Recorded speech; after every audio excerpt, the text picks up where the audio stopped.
Hello everyone, back to my channel. চলে এসেছি হাতা সূত্রের সাহায্যে কিভাবে কাটিং করতে হবে আর সহজ নিয়মে তালপাট কিভাবে কাটিং করতে হবে।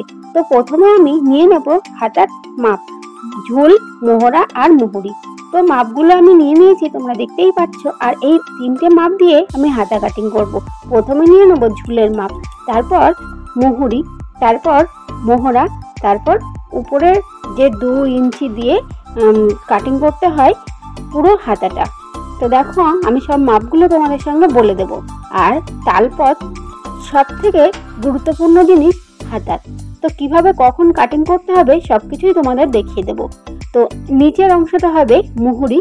তো মুহুরি আমি যা মাপ নিয়ে নেব তার 2 ভাগ করে নেব। দেখো 2 ভাগ করে নিয়েছি 10 মুহুরি আর 2 ভাগ করে নিয়েছি 5, তার সঙ্গে 1 যোগ করে নিয়েছি 6 মুহুরি হয়ে গেছে। ঝুলের মাপ নিয়ে নেব 10, তার সঙ্গে 1 ইঞ্চি যোগ করে 11 ইঞ্চি হয়ে যাবে। মোহরা হচ্ছে ছাতির 4 ভাগের 1 ভাগ নিয়ে নেব মোহরা, ঠিক আছে।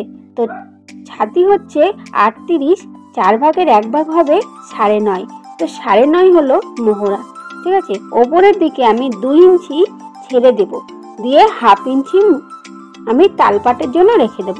দেখো আমার হাতা কাটিংটা খুব সূত্রের সাহায্যে তোমাদেরকে দেখিয়ে দিলাম। এই সূত্রের সাহায্যে হাতা কাটিং করলে ছোট বড় সবার একই ভাবে হাতা কাটিং করা যাবে। তো আমি ওই সূত্র ধরে আমি কাপড় কাটিং করে নিয়েছি। এবার আমি কাপড় কাটিং করার পর আমি কাপড়ের উপরে রেখে দেব। লাইনিংটা কাটিং করা হয়ে গেল, এবার কাপড়ের উপরে এটা রেখে সেটাও কাটিং করে নেব।